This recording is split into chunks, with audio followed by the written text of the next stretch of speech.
Production of A Conversation with Bob Davis on Smoky Hills PBS is made possible in part by Landmark Implement, Frontier Secured Title Company, Goodland, Kansas, The Golden Q, Hayes, Kansas, Dietz and Hardman Law Office, Osborne and Smith Center, Kansas, Beeline Trucking, Kensington, Kansas, Leroy's Printing, Incorporated, Colby, Kansas, Downing Nelson Oil Company, and viewers like you. Thank you.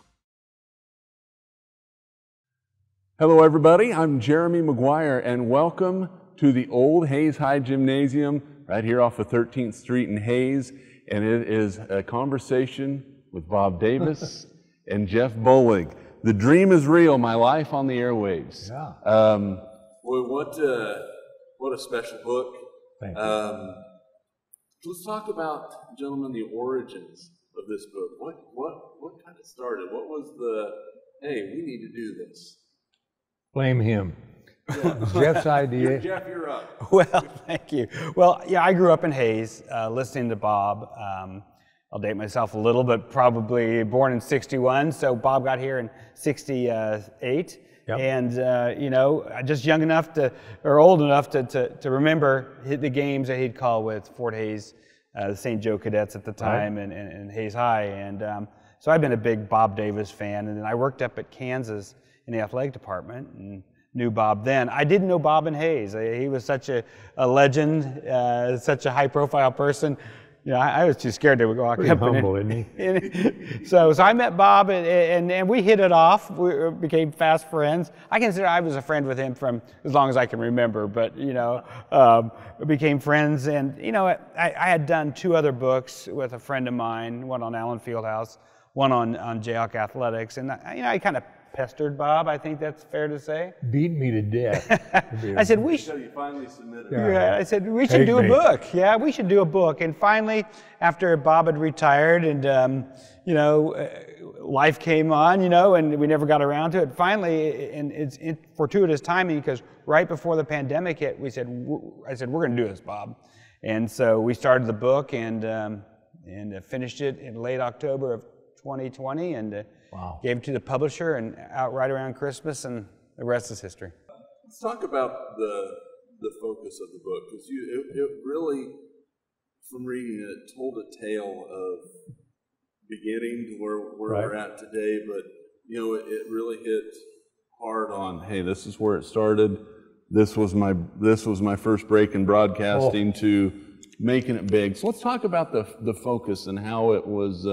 How you guys came together on how to construct this book. Well, he was always standing there when I'd get up, so I couldn't really head fake him. But the big thing I liked about the book, and always will, the characters that are in it. You know, there are so many characters, and I mean that in a good way, a respectable way, in Hayes, at Fort Hayes, or at Hayes High, or TMP, St. Joe's. Just great people, and not only in the sports world, but even the trash collectors were pretty funny. Exactly. Well, I think the one thing, people who don't know Bob, and there aren't very many because he's been on the broadcast, but he's incredibly funny. He's a great storyteller. And, you know, he majored in history at Washburn, so he has that historical bent about him. So we said, you know, let's tell the story of broadcasting in Kansas and in general, and how that came about. Kansas has some great broadcasters. You talk about that. But then we talked about some of the great athletes that he was around and some of the great events. I think Bob will tell you he didn't want the book to be about him. No. He wanted to tell the story of broadcasting, sports, the personalities. So right, we interviewed 50 different people, coaches, athletes, friends, you know, a Sunday school student of Bob's. So we interviewed everybody, and it came together well. And so it's really, like I've said before, it's something for everyone. You're a Hayes High fan, Thomas More fan. You grew up in Hayes. There's a good section about Hayes. We're getting good feedback on that. Obviously a KU fan or a Royals fan. So there's just something for everybody. Maybe the most descriptive analysis of Wiesner's department store you'll read anywhere. It's pretty good. Jeff right? broke it down. Yeah. Let's talk about your early life. You know, you were born in Iowa, correct? And then When you were in Independence, your family moved to Independence, and your dad was a sports writer there. Was that where your passion really for sports got started? I think so. The reporting side of things? Well, we'd go to a lot of ball games because Dad was covering the games, minor league baseball or junior college or high school basketball and football. So I had a dose of it, and I didn't know how I was going to get in it, but I had to figure out a way. I was very lucky to get the job at KYS. They weren't hiring people without experience at that time. In fact, Bob told me later, he was out of town when they hired me. He said, had I been there, we wouldn't have hired you because we didn't hire people without experience. They were a pretty good operation, even though in a quote-unquote small market. And he was passionate about that, and he wanted it to be good, and I think we had some really good people through there. Yeah. Jeremy, this may be foreign to kids these days, but Bob, you talked about listening to the Mutual Game of the Day on radio when you were young. Game of the Day. Bob Alston, Al Heifer, and some of those other great announcers. Baseball wasn't really on TV then, and if you had a TV, you didn't get to watch very often, but it was just a great time to be a young kid. Or an old kid, as some of us are now. The stars kind of lined up. I was just fortunate. I used Ernie Harwell's line all the time about being the house by the side of the road where all this goes by. And it was just a wonderful situation. And I don't think I ever really had a real job because of that. I didn't have any marketable skills either. So you moved from Independence, you go to Manhattan. For a couple years. And you got a chance to see games at the old K-State football field. Hearn Field House. Oh, that was great. What was it like to be able to sit and watch those games and get to experience Jack college Carr and Bob Boozer, they had great teams. Tex Winter was the coach. And it was fun. We only lived in Manhattan 2 years, but it really got me acquainted with at that time, the Big Seven and major college sports. So that was a break too, but and your first football player you saw, or game, featured a Larned star. Gene Cady was playing as running back for K-State. Heck of an athlete. He played baseball and so on. So, I rubbed shoulders if I could get that high. And he went on to a pretty decent college basketball coaching career. He was a lot of fun to sit behind his bench during a ball game. The air got a little blue, but it was really fun. Did you ever have to mute your crowd mic? No. So you go from Manhattan and then to Topeka. It's junior high. And then you graduated from Topeka West. Right. So talk about your experiences in Topeka that continued to fan the flame of, hey, I want to get involved in this. Well, I had an older cousin who was in broadcasting, and he worked for a while at one of the radio stations in Topeka. I'd never been on a radio station and see what went on. And I thought this was kind of fun, play records and all this stuff, maybe do ball games. It was a good time to be thinking about that kind of stuff. So in Topeka, you graduate Topeka West. I was in the upper half of the lower third of my class. Upper half of the lower third, impressive. So That's a spot, isn't it? It is a spot. Yeah. So you go to Washburn. Right. And you get a degree in history. Right. At Washburn, and then it was on to law school. Dad wanted me to go to law school. So I did for a year. In those days, you could have 5 years of college and not be drafted. But after the 5 years, you lost your deferment. Yes, and you could be drafted. So I got in the National Guard, like a lot of guys did, and worked it out that way. It was a busy time. Vietnam was going on then, and lots of things that were not real pleasant. But you came back, and you were not going to go back to law school, and I think your dad was upset. How did that conversation go when you went and said, Dad, I'm not going into law school, I want to go into radio? Well, somehow my brother, who's gone now, but he did go to law school and did well, and that helped a lot, because Dad had his reasons. He'd been in World War II, and he knew how shaky things could be, and he was glad that I did do something. But he's gone too now, but he has seen the light. He went to Omaha with me in my first or second year doing Fort Hays games, and I got done with the game and I wrapped it up and talked about the scoring and summarized the game, and we're going to the car to drive back to Hayes. And I said, "What'd you think?" And he said, "I guess for you, this is okay." What did that mean to you when he told you that? I thought I may be off the hook now, but he didn't sound real pleased anyway, but he was. And as I continued my career, he was all for it.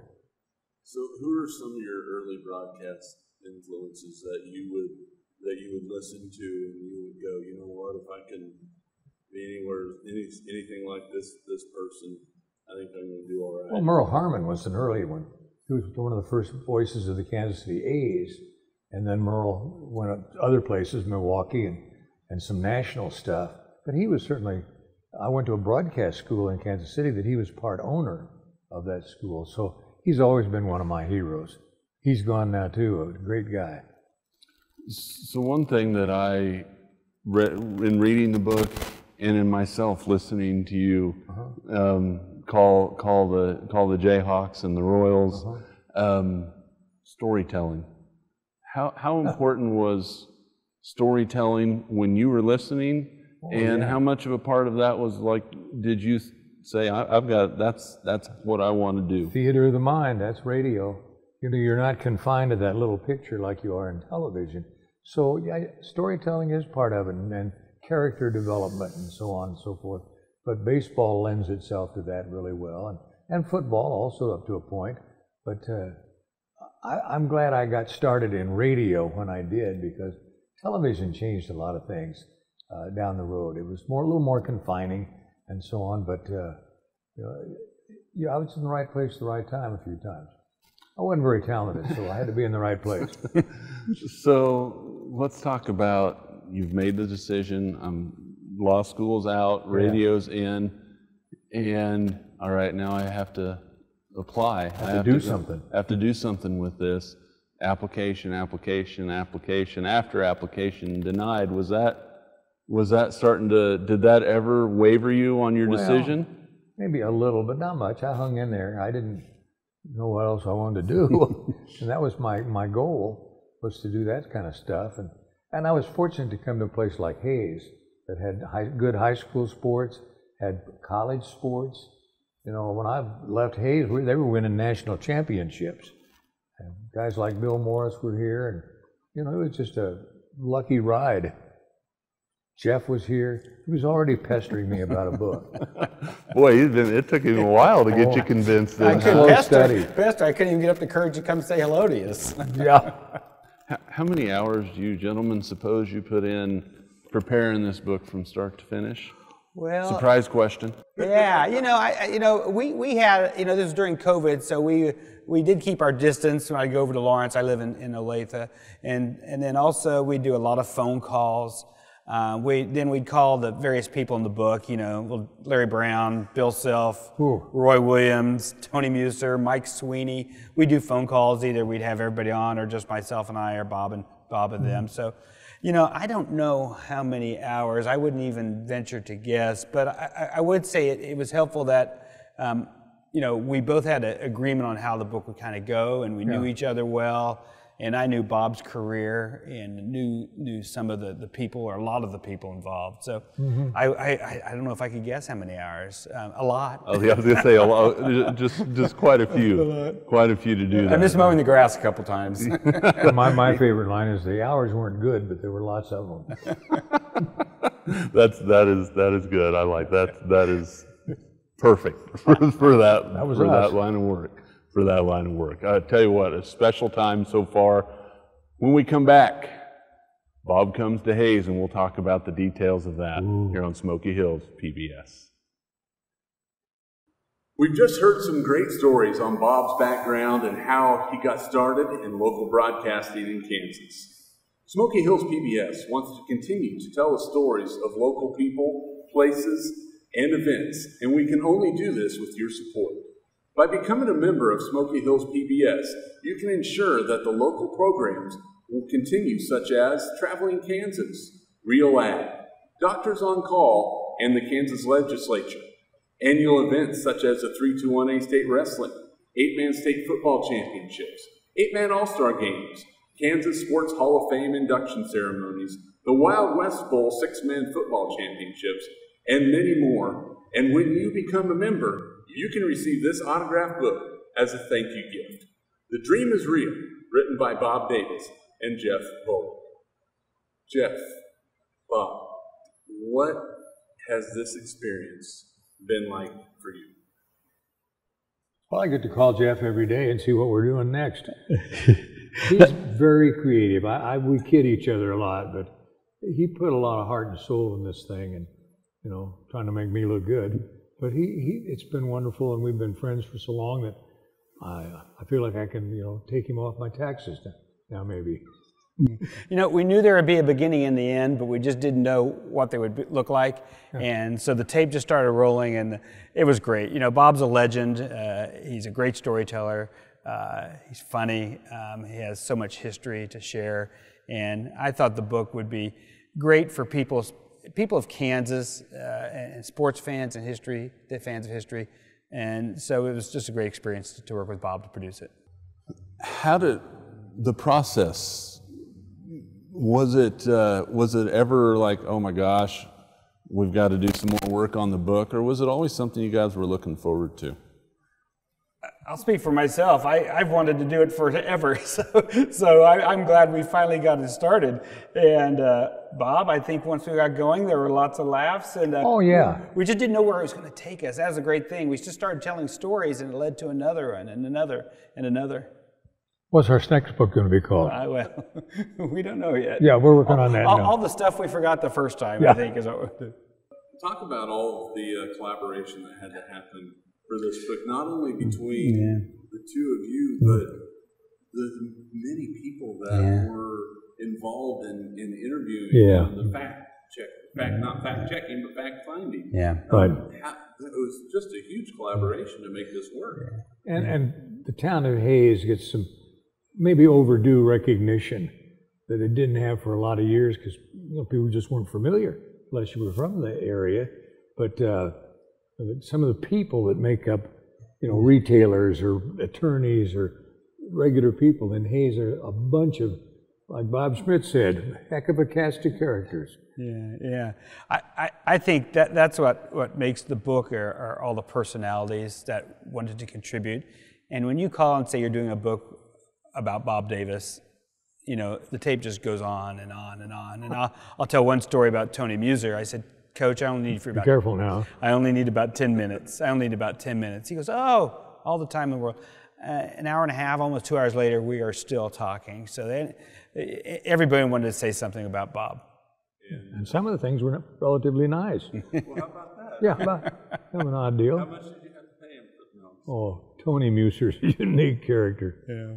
I always said if he had managed, say the Yankees, he'd have been an absolute national hero, because he was so funny and so down to earth and so colorful. And off the air, he was pretty colorful too. When we come back, right here with more with Bob and Jeff. Celebrate locally produced programs by supporting Smoky Hills PBS.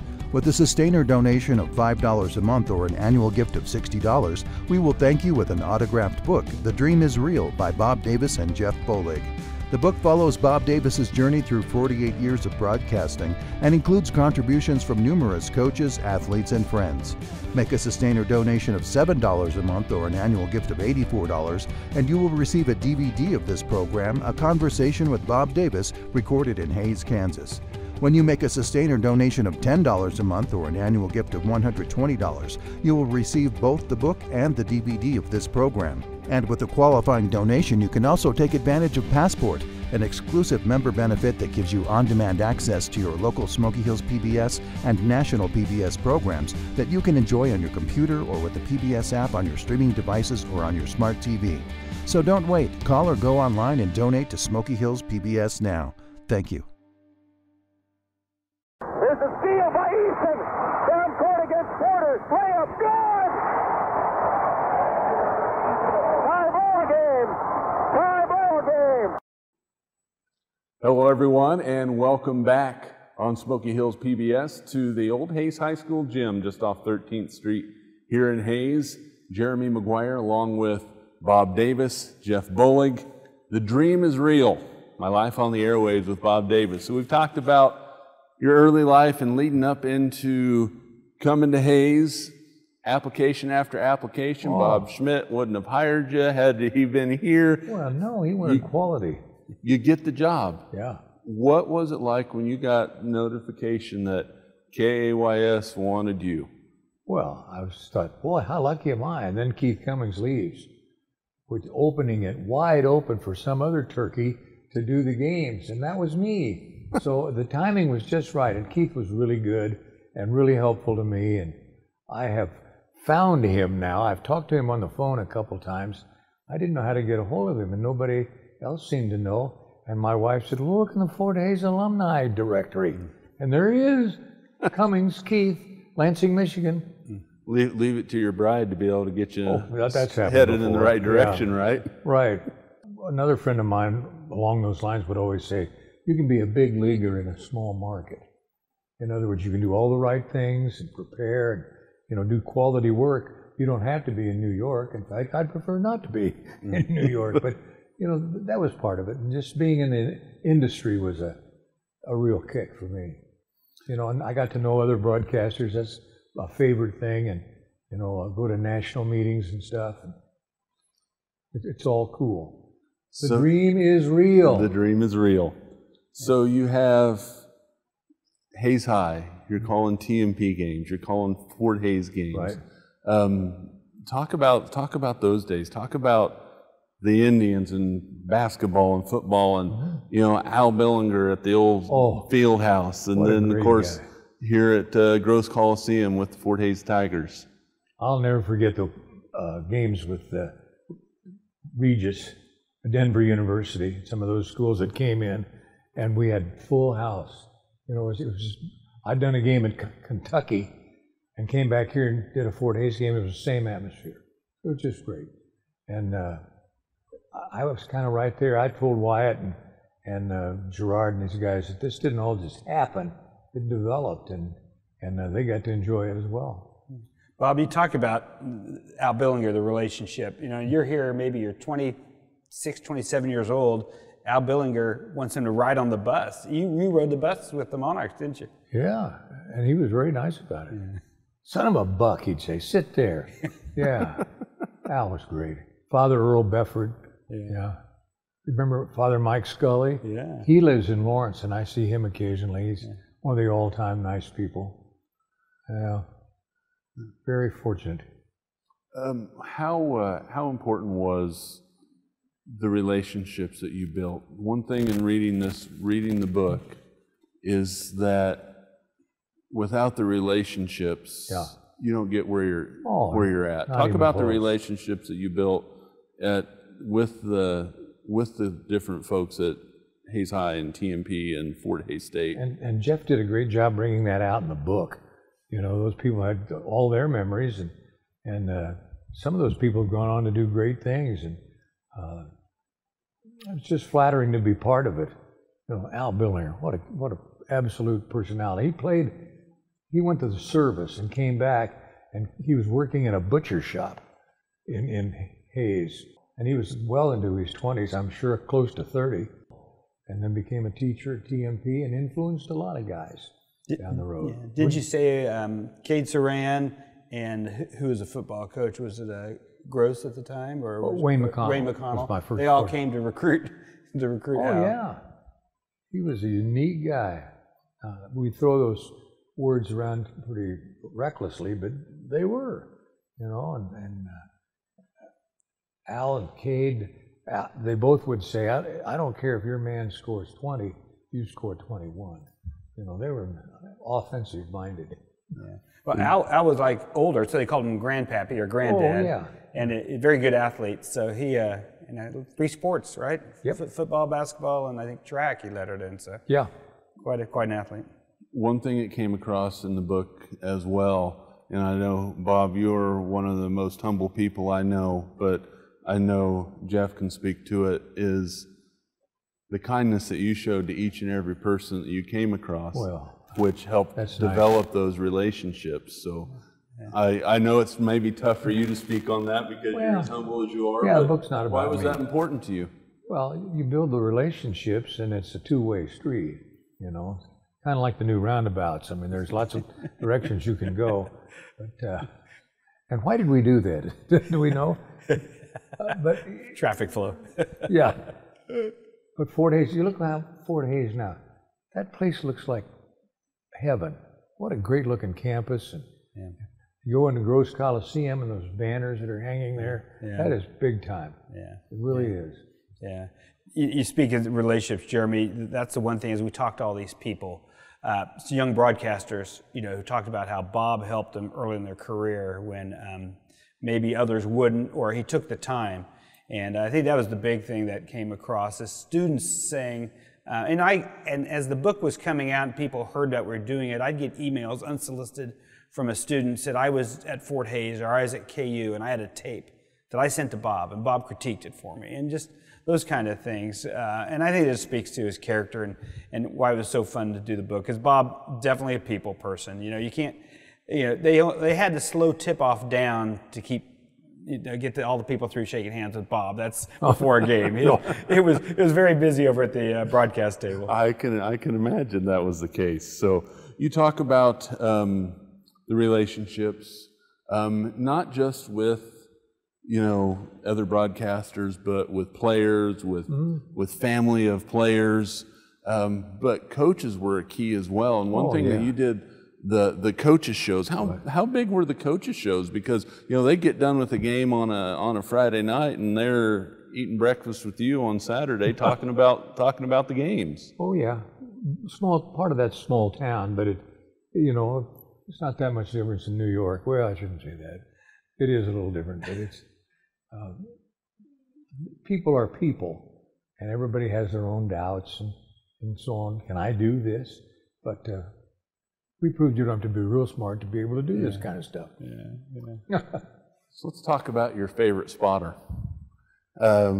Linda was your spotter, your wife, and talk about the time Linda made it on the air to give halftime stats. I wanted her to keep the stats, and we decided we'd let her read it. It was twofold. I could go to the restroom, and she could. I called it the Spotter Speaks, and she enjoyed it, and she still laughs about it. But she did a good job for somebody who'd never been in that predicament before. But she was a true sports fan. In fact, she used to tell people, I really didn't love him that much, but it was a ticket to ball games. So you could say your job was a key to you wooing your wife. Wooing. I hadn't looked at it in those terms, but I guess woo was the right thing. So Linda's spotting career came to an end when Stephen was born. Stephen's one of the best minor league baseball announcers I know of right now. Let's talk about him. Let's talk about what it means for you to be able to enjoy listening and going and I love it, and seeing him do it. I think he's really good. Of course, I'm somewhat prejudiced, but he does a lot of his verb usage is really good, and he knows the games. And he was not a great athlete either, but he was learned the games and was a manager in some sports and whatever. But he's fit in pretty nicely. He's a veteran broadcaster now. I can speak. Stephen's excellent. Of course, he was a basketball manager for 2 years for Roy Williams and 2 years for Bill Self. So what did they know? Excellent training, and Stephen does tremendous. Bob, tell the story.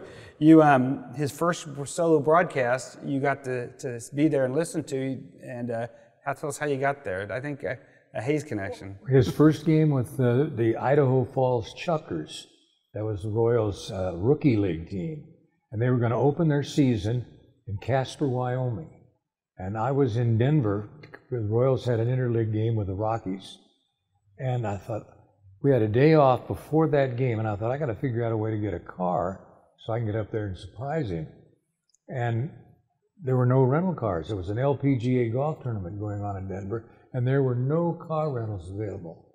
And I got to think, who do I know in Denver? And I thought of my old pal, Father Mike Scully, and he had a car. He said, yeah, you can use my car. And I said, well, you're coming with me. So we went up there, the priest and myself. I was his favorite Methodist. And we got up there, just had a great time. We still talk about that.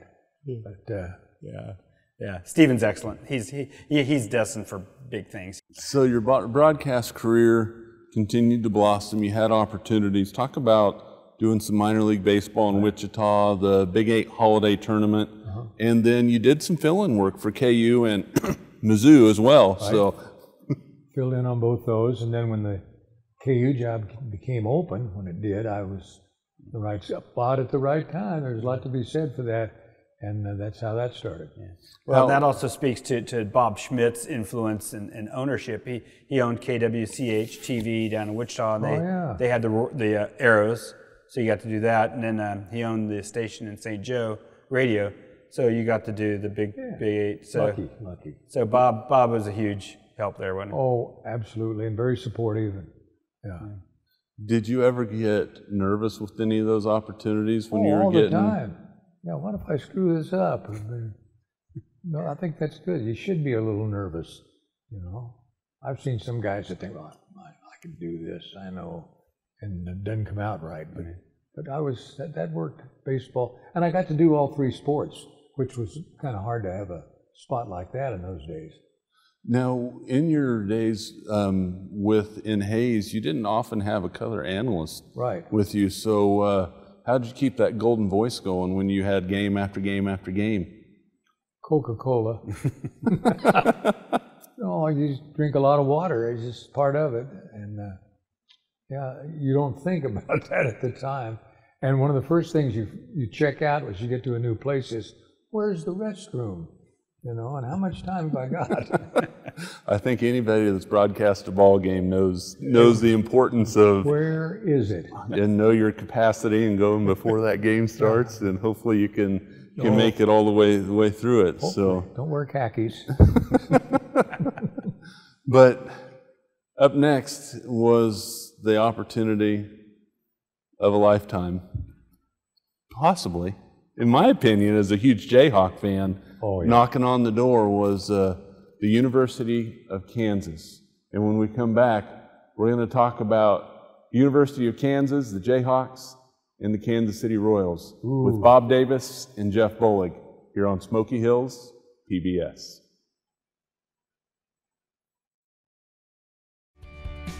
Celebrate locally produced programs by supporting Smoky Hills PBS. With a sustainer donation of $5 a month or an annual gift of $60, we will thank you with an autographed book, The Dream is Real, by Bob Davis and Jeff Bollig. The book follows Bob Davis's journey through 48 years of broadcasting and includes contributions from numerous coaches, athletes, and friends. Make a sustainer donation of $7 a month or an annual gift of $84, and you will receive a DVD of this program, A Conversation with Bob Davis, recorded in Hayes, Kansas. When you make a sustainer donation of $10 a month or an annual gift of $120, you will receive both the book and the DVD of this program. And with a qualifying donation, you can also take advantage of Passport, an exclusive member benefit that gives you on-demand access to your local Smoky Hills PBS and national PBS programs that you can enjoy on your computer or with the PBS app on your streaming devices or on your smart TV. So don't wait. Call or go online and donate to Smoky Hills PBS now. Thank you. Well, Bob achieved one of his goals to become the voice of the Jayhawks. Yes. The goals of Smoky Hills PBS include continuing to provide local programming for the viewers of Central and Western Kansas. But we need your support.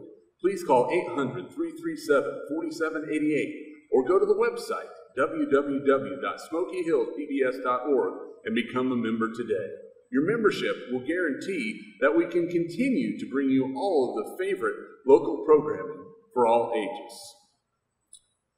Bob, let's talk about the state of Kansas. Yeah. What is so special about the state of Kansas? You've been from east to west. What do you find so special about this state? People are real. They really are. That doesn't mean there aren't feuds or rivalries or that kind of stuff, but I've only lived in Kansas. I've not lived in another state other than, maybe for 15 minutes. But I just think Kansas is unique with the small colleges, talking about athletics now, the junior colleges, great high school sports, and great coaches. And there aren't many states like this. It's a small state population-wise, but it's a big state How many former presidents grew up in your state, by the way? You know, it's a great place. Just super. And Jeff Bollig is typical of that. He's a lifelong Kansan and loves it. And he could go a lot of places and do this stuff, believe me. Jeff, tell me, what are your thoughts on this state? Well, you know, number one, the people, as Bob said. I'm a flatlander. I love the terrain and the topography and the history. And I think, you know, it's the people who've come before, you know, whether it's former president, great professional athletes, you know, it's just a great state and great people. And I think that's what really makes it great. You know, we don't have a professional sports franchise. You know, obviously Kansas City's right on the border there, but really there's so much passion for your college and the high school sports, and that's what makes it fun because, you know, that helps build up the community. It's really a sense of community. So you guys, and especially you, Bob, have interacted with coaches Right. and players that have come from all parts of the country and all parts of the world, and they've come to Kansas. What's some of the feedback you get from some of them about coming to Lawrence from somewhere far away? Well, people catch on pretty quickly. They realize that the fans are genuine and the towns and communities are genuine. It's not a big state population-wise, but it's a big state in many other areas, and you know, athletics is part of that. As voice of the Kansas Jayhawks for so many years, and when those football players would come on the field and the basketball players would come on the court, and they had Kansas across those jerseys, boy, that was pretty special too, wasn't it? Oh, absolutely. What's a more unique mascot than the Jayhawk? You know, it's got history involved. It's just perfect. You know, you could be the Tigers if you wanted to, or something like that, but good old Kansas and the Rock Chalk chant. We will now continue our conversation with Bob and Jeff. Raymond on the dribble, down to 1:10 to play. Now to Edgar Easton on the far side. Fort Hayes with the ball. They'll nurse a little time here. 1:05 to go in overtime. Easton's got it. He puts up a shot. Good! High baseline. Tigers lead by 2. 55 seconds to go. Look at Greg Lackey telling them to get their hands in the air on defense. Hello, everybody, and welcome back to the Old Hayes High Gymnasium. Jeremy McGuire along with Bob Davis and Jeff Bollig. The Dream is Real. My Life on the Airwaves by Bob Davis and with Jeff Bollig. A fantastic book. So we've talked about the start of Bob Davis's life. We've talked about the career in Hayes. And then in 1984, you get the job at the University of Kansas for the Kansas Jayhawks. Right. What were your emotions? Were you emotional at all? Oh, sure. How exciting was that to get that call that said, Bob Davis, you're the next voice of the Jayhawks? Well, I was excited. I thought it was going to be great. And, you know, I knew a lot of people there. I'd grown up in Topeka as much as anywhere, and I've always liked Lawrence. So it was, I think, a natural fit. And I got to work with Max, which was a unique experience in and of itself. But, you know, Max did KU for about 90 years, I think. But his dad had been the business manager of the athletic department. So he knew James Naismith, and he'd literally grown up, knew Fall Gallen, and so he was a natural to work with. But he had never been in the role of color guy. But we worked on it, and I think it was passable as we got done. But unique personality. When Max died there a couple of years ago, I kind of officiated at his celebration of his life. Were you at that? I was. It was very good. Oh, it was the funniest funeral you've ever been to. we told Max stories, and it was just great. And he was a unique guy. Same with Paul Splittorff, working in baseball with Split. He was a good friend and wanted to be a broadcaster and worked hard at it. And so, you know, I kind of slipped into those spots that worked out. You know, the Jayhawk Network also had quite a legacy of broadcasters. You were in quite a line. Who are some of those other guys? Well, Merle Harmon was the first, right? And there were others, Gary Grigsby. Bender and Bill Grigsby. Bill Grigsby. Yeah, and of course Gary Bender from Ulysses. Yeah. You know, he was He used to excellent. practice play-by-play on his tractor, his dad's farm. Yeah. Hey, wherever you can, right? Oh, and he's a quality guy. Yeah. And his dad, Herbert, is in the Fort Hays Hall of Fame. We went in the same year. Yeah. How about that? Yeah. Herb Bender. Yeah. So you get the job at KU, and you get to work with some great people. Talk about walking into the history that was at KU. I mean, everybody hears about the basketball program, and the basketball program was great.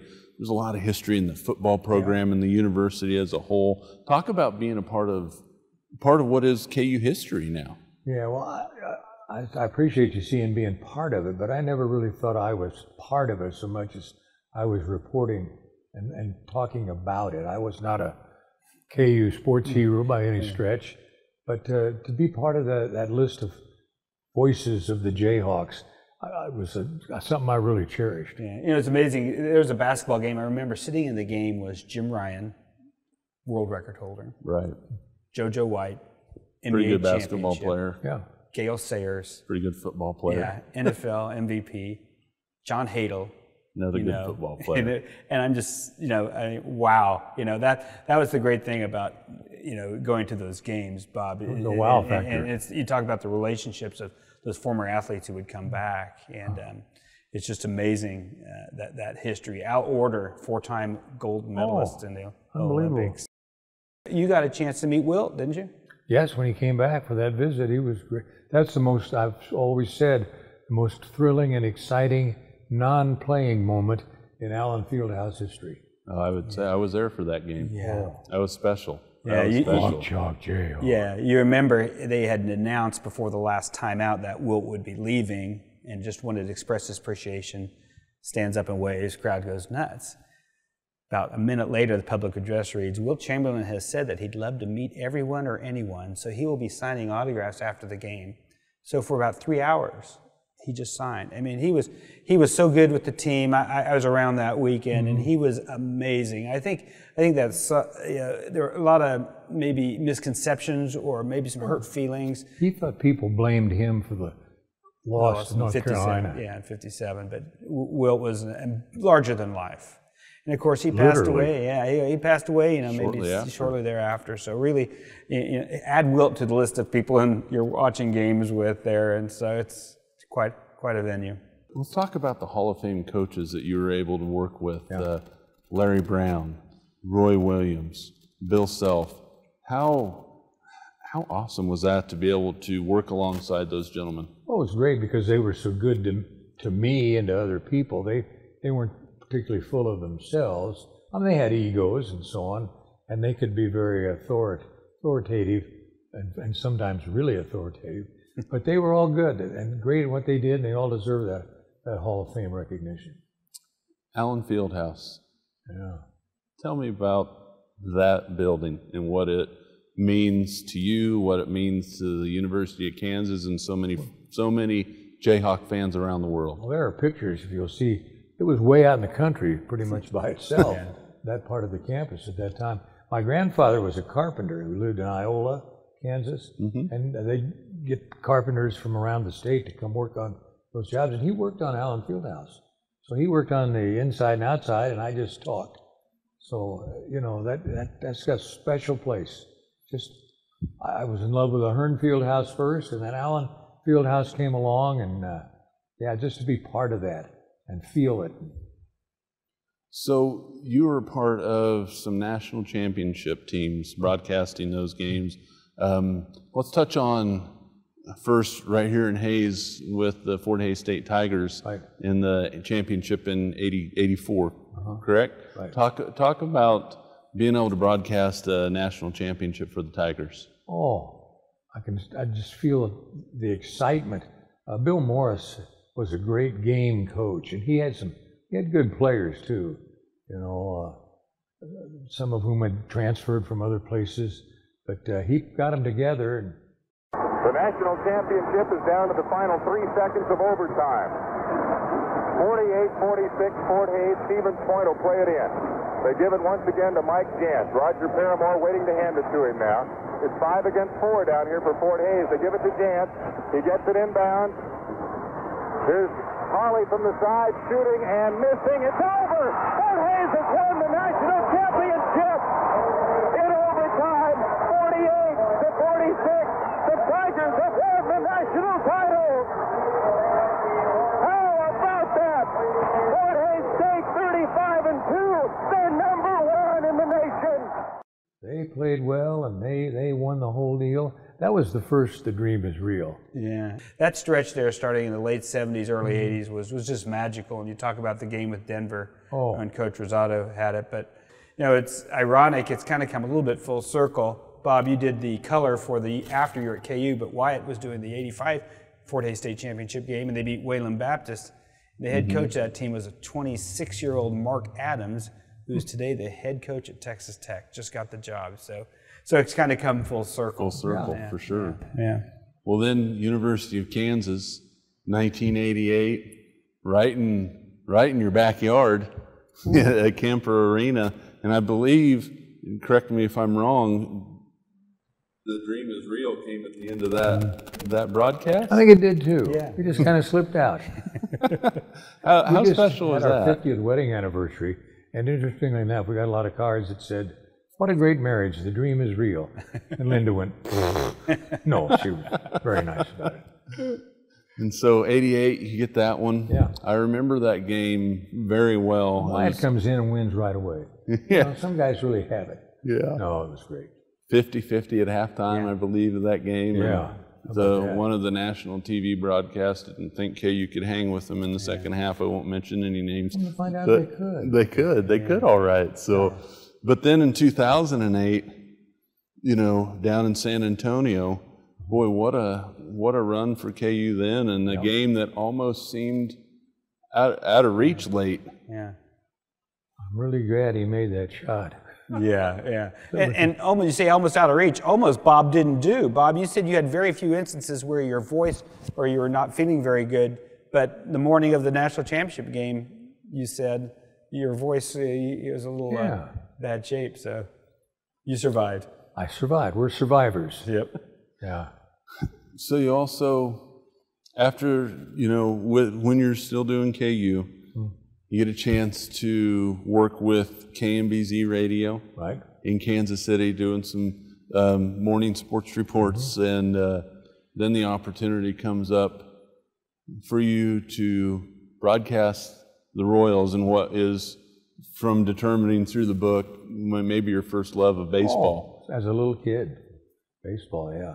And it's a great radio sport, or TV sport for that matter, but I think great radio sport, a radio game to broadcast, and I love my time with the Royals. I wasn't there for any of the championship teams as a broadcaster, but working with Split, who was one of my really good friends, made it even better. Let's circle back again to a Max story that I read in that book. That involved Coach Williams and a dolphin. Yeah. Max might have got Coach Williams in a little trouble. Yeah, maybe in jail. We were at what's it called? SeaWorld, I think. SeaWorld, Yes. on a road trip, and looking at the animals in their pools and cages and so on. And Max loved animals of all kinds and types. But Roy had a big sack of popcorn, and he asked Max, "Do you think the dolphin would like some popcorn?" "Oh," he said, "they love popcorn. Give him some." So he started doing it, and the guy comes running out of his little shed yelling, "Don't do that! That'll kill him! I'll have you arrested!" And yeah. It was pretty exciting for a few minutes. And I heard Max kind of disappeared off into the He was crowd. about 4 pools down, watching some other creatures flop around. Yeah. Max was great. We'd go on road trips, and that's a line in the book, and it's really true. If it weren't for the games, these road trips would be a blast. Yeah. So there's some truth to that sometimes. But Max would go, and we'd check into the hotel, and he'd turn on the Animal Channel, and he loved to watch animals. And the one story about the cheetah. Tell that one. Oh, the cheetah was running through the jungle, chasing this helpless little deer. And just as he's about to make the kill, Max had changed the channel. Yeah. because he didn't like the outcome of that. He liked the chase, but not the outcome. That's right. He knew how it was going to happen. Yeah. Interesting guy, Max Falkenstein. He's only one of those.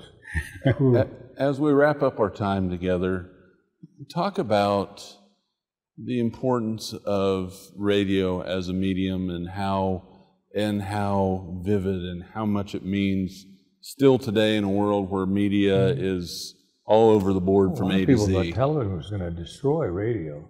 Radio's stronger than it's ever been, you know. All the different formats, and there's stations all over. It used to be there might be one radio station in the community. Now there's lots of stations, and I think it's just a great industry. It's instant news. It's, you know, a fun place to work, I always say. And like Split used to say, you know, somebody's going to do these games. It might as well be us. What a great line. Oh, it's perfect. What a great line. Yeah. And you know, as a sports fan, I am thankful for guys like you, Well, thank you. that, like you said, painted that picture.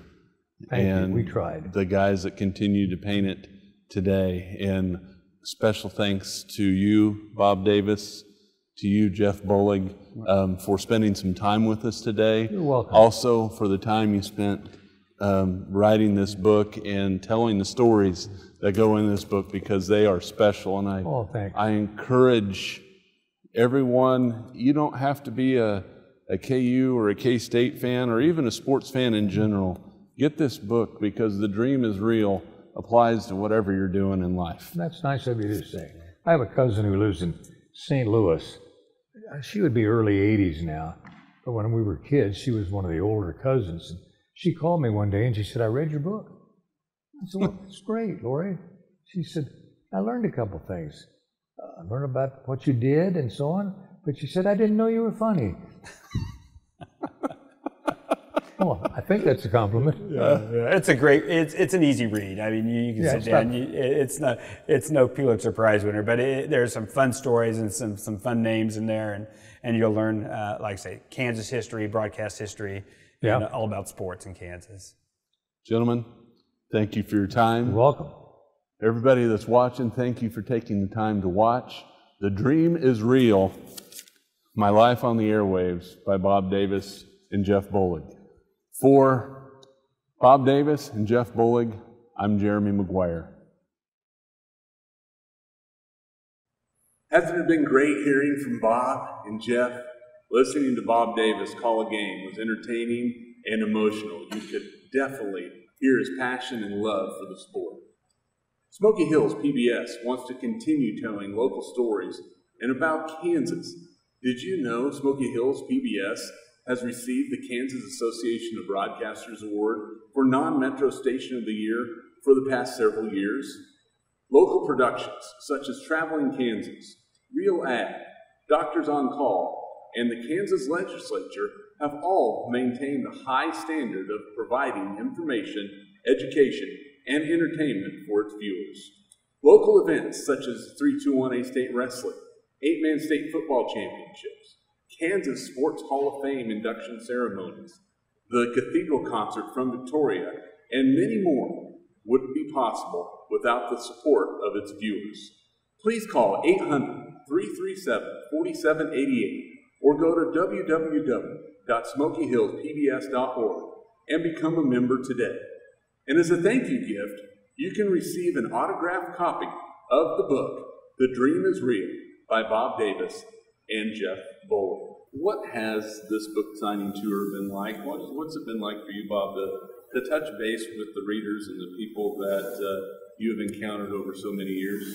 Kind of like being in broadcasting, you learn one day that there are people out there actually listening and watching. Mm-hmm. And I've seen in Topeka the other day, Bob Bartkowski and his wife were there. He was on my first Fort Hays basketball team, and they live in Seneca now, and they came, and that's typical of the kind of thing we run into. People come, they still like you. Yeah, I think that's the biggest thing. You reconnect with people that you met early in your career. Chuck Bram, former basketball coach at Fort Hays, ran into him. Some of your classmates as well, and just fans who, and that's the one thing, who maybe could not afford a ticket to go to a game, or for whatever reason could not go to a game, but they're just attuned to you listening. And I think that's the biggest thing, hearing people, and I'm saying this on behalf of Bob, who's too humble, but how much Bob meant to them in their life, listening to sports and just their daily pursuits. Well, I know for me, it was, and you said it, Bob, you painted the picture. Good. You painted the picture, and I could be listening to the Jayhawks playing in Gallagher Arena and not be watching it, and you could talk about the close confines and the crowds on top of you, and it's so loud, and I could see it. How and I think that's part of what made you so special, and still make you special today. Thank you. And may have made you a Hall of Famer. Talk about the Hall of Fame experiences that you've had, and because you're a member. True. I'm not sure I deserve it, but no, it's a matter of good, like I said, good fortune, being in the right place at the right time. But Kansas Sports Hall of Fame, there are a lot of friends of mine that are enshrined there, and I'd encourage you, if you're in the Wichita area, to go see it. They do a great job, and it's flattering to be associated with those kind of people, even if you don't deserve it. And I think that's also, when you talk about the Kansas Sports Hall of Fame, just you see how many great athletes and coaches were in the state. How blessed we are really as a state to have those figures and those prominent figures. It really developed the game and the sports overall, the huge impact they had. Bob Davis, Jeff Bollig, again, thank you, gentlemen, for your time. It's been a pleasure visiting with you today. Thank you.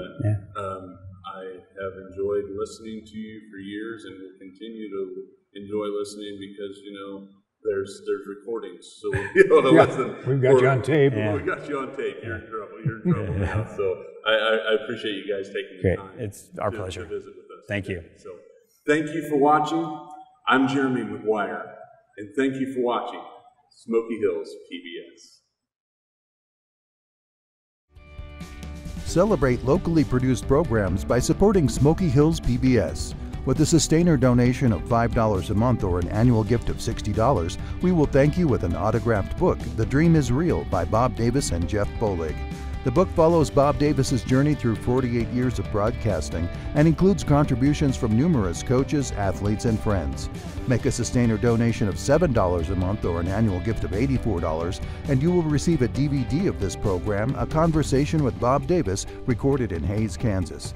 When you make a sustainer donation of $10 a month or an annual gift of $120, you will receive both the book and the DVD of this program. And with a qualifying donation, you can also take advantage of Passport, an exclusive member benefit that gives you on-demand access to your local Smoky Hills PBS and national PBS programs that you can enjoy on your computer or with the PBS app on your streaming devices or on your smart TV.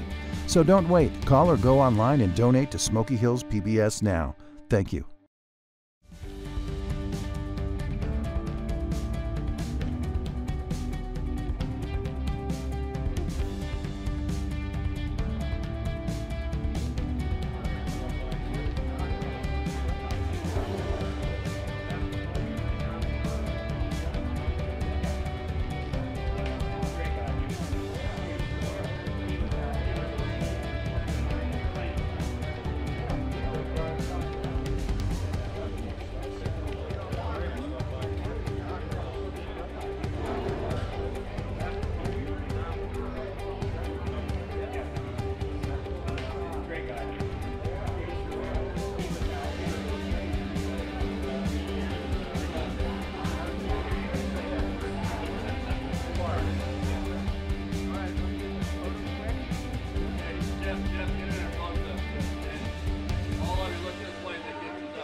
Production of A Conversation with Bob Davis on Smoky Hills PBS is made possible in part by Landmark Implement, Frontier Secured Title Company, Goodland, Kansas, The Golden Q, Hays, Kansas, Dietz and Hardman Law Office, Osborne and Smith Center, Kansas, Beeline Trucking, Kensington, Kansas, Leroy's Printing, Incorporated, Colby, Kansas, Downing Nelson Oil Company, and viewers like you. Thank you.